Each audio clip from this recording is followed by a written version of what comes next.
Depuis toute petite, j'ai fait beaucoup de dessins et de créations parce qu'on m'y a beaucoup poussé à l'école et aussi de mon plein gré.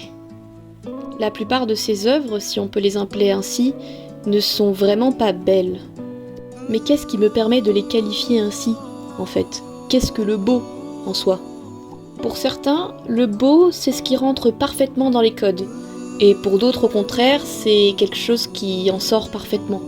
Et moi, ce que j'aurais adoré pouvoir vous dire, c'est que le beau n'existe pas réellement, que c'est une invention. Seulement, je crois que c'est faux. Parce que lorsque l'on voit quelque chose que l'on trouve beau, on arrive à le qualifier ainsi justement parce que l'objet en question a attiré notre regard et nous avons senti cette sensation que l'on nomme beauté. Depuis que j'ai défini le beau comme une sensation plutôt qu'un adjectif, j'ai compris plusieurs choses que je n'avais pas vues avant. Premièrement, la sensation du beau peut nous être transmise par n'importe lequel de nos sens, la vue, l'ouïe ou encore le goût. Et c'est comme ça que maintenant je comprends pourquoi on peut qualifier la cuisine d'un art. Ensuite, cette sensation varie selon chacun d'entre nous, et nos cerveaux ne réagiront pas aux mêmes stimuli concernant l'idée de beauté. Ainsi, notre perception personnelle de l'art comme beau ou non est complètement subjective. Et en fait, toute forme d'art est fondamentalement subjective, que ce soit dans notre manière de le voir ou bien de le créer. Mais l'art, est-ce que c'est beau? Est-ce que ça doit être beau? Est-ce que c'est le but de l'art? Est-ce que le critère pour qu'une œuvre soit réussie est si elle est belle ou non? Je viens de me pencher sur la perception de la beauté que nous pouvons tous avoir en regardant une œuvre. Mais avant même de pouvoir juger si une œuvre est belle ou non, encore faut-il la créer.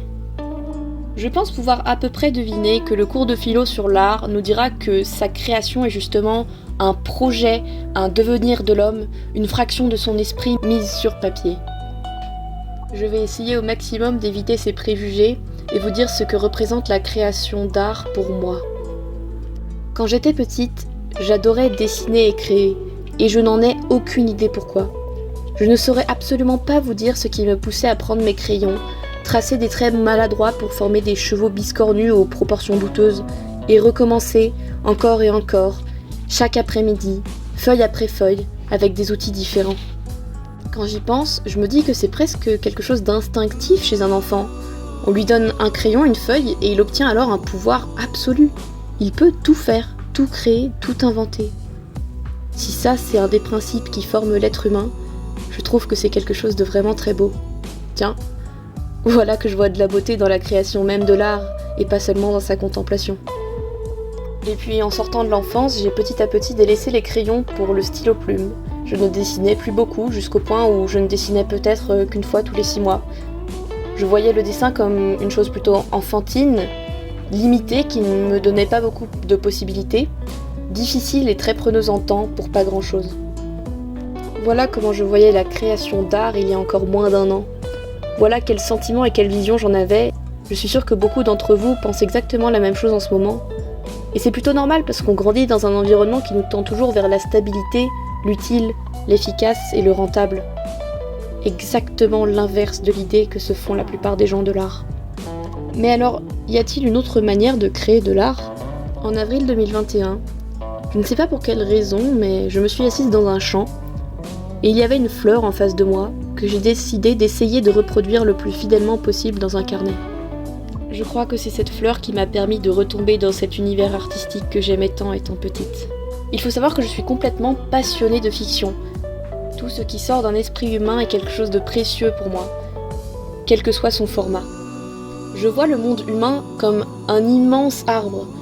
Les racines représenteraient le monde physique, le monde réel dans lequel nous vivons tous, et le tronc et le feuillage de cet arbre représenteraient l'imaginaire de l'humanité, son monde mental, car même si nous ne sommes qu'un amas de cellules et d'eau, nous sommes indéniablement capables de penser et d'imaginer, et c'est quelque chose d'aussi réel selon moi que le monde physique dans lequel nous vivons. Et l'art représente justement pour moi une manière de retranscrire dans ce monde physique une petite fraction du monde mental de l'humanité qui ne nous est pas visible réellement. L'art, et je prends l'exemple du dessin pour moi, n'est pas limité, bien au contraire.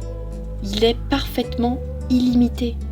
J'ai redécouvert la sensation d'un enfant voyant l'illimitation des possibilités de création qui s'offrent à lui en regardant cette feuille blanche. Dans le cas du dessin, il te suffit tout simplement d'avoir un support et n'importe quel outil capable de dessiner pour créer absolument ce que tu veux. Tu n'as aucune limite. La seule limite que tu peux rencontrer est la limite de ta propre imagination. Depuis 1 an, je n'ai cessé de mettre sur papier encore et encore ce que mon esprit me fait voir derrière mes paupières. J'aime bien me dire que pour moi, créer de l'art, c'est réaliser à l'aide de mes mains dans ce monde physique ce que mon esprit voit de l'autre côté de mes paupières, à l'intérieur de ma tête. Quand je dessine, souvent, je perds complètement le fil du temps, et les idées saboteuses s'évadent un temps de mes pensées. Tout simplement parce que mes pensées, elles, sont occupées à divaguer sans que je ne m'en rende compte, pendant que mes mains ouvrent tant bien que mal une petite fenêtre permettant aux autres et à moi-même de voir une fraction de mon univers mental. Je dis tant bien que mal parce qu'il arrive souvent que nos mains ne soient pas assez agiles ou alors que nous manquions encore de connaissances pour réaliser une image ressemblant à celle que l'on imaginait. Et c'est normal, cela demande de l'entraînement. Même un artiste dont tout le monde trouve les œuvres magnifiques ne sera jamais satisfait à 100% de son art, car du haut de son entraînement, il détectera les imperfections et tentera de les corriger lors de sa prochaine œuvre. Ainsi, l'art pour moi c'est un processus, un cycle que j'ai entamé il y a un peu moins d'1 an et qui me permet de petit à petit développer ma créativité, gagner des connaissances et des compétences pour créer ce que j'entrevois. Mes dessins ne sont pas souvent beaux pour l'œil des autres comme pour le mien, loin de là. Et pourtant, ceux sur lesquels j'ai travaillé longuement, parfois péniblement, mais de manière 100% dévouée à la tâche, me paraissent tous beaux d'une certaine manière. Car ce que les autres ne voient pas derrière l'œuvre réussie ou non de quelqu'un, c'est que ce n'est que le résultat d'un long chemin entrepris pour chaque nouveau dessin par l'artiste, qui le fait passer par de multiples émotions, commettre pas mal d'erreurs et beaucoup apprendre et développer sa créativité et sa pensée. Jamais je n'aurais honte de montrer aux autres ces créations, car elles traduisent dans toutes leurs imperfections tous les chemins différents que j'ai parcourus depuis 1 an et laissent entrevoir les nombreux autres chemins qu'il me reste à parcourir. Je ressens énormément d'espoir quand je pense à l'art, et ce n'est pas l'œuvre terminée qui me donne cet espoir, mais plutôt la perspective de devoir prendre encore un nouveau chemin pour en créer une nouvelle demain, après-demain, et le jour d'après, encore et encore. Et je ressens une immense joie à me dire que je n'ai pas du tout fini d'entreprendre tous les chemins artistiques que je peux entreprendre, qu'en fait je ne finirai jamais parce que les possibilités sont infinies. Regarde tous ces différents outils, tous ces différents supports, toutes les idées que l'on peut dessiner, tout ce que l'on peut regarder dans le monde, tout ce que l'on peut retranscrire. C'est peut-être ça qu'on appelle la passion, je ne sais pas.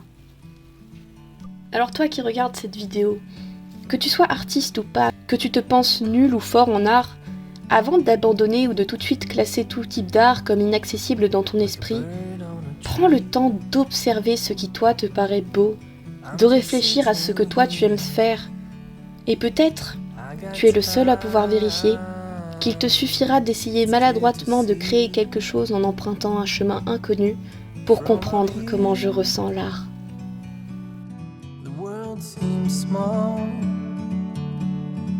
We can sit together.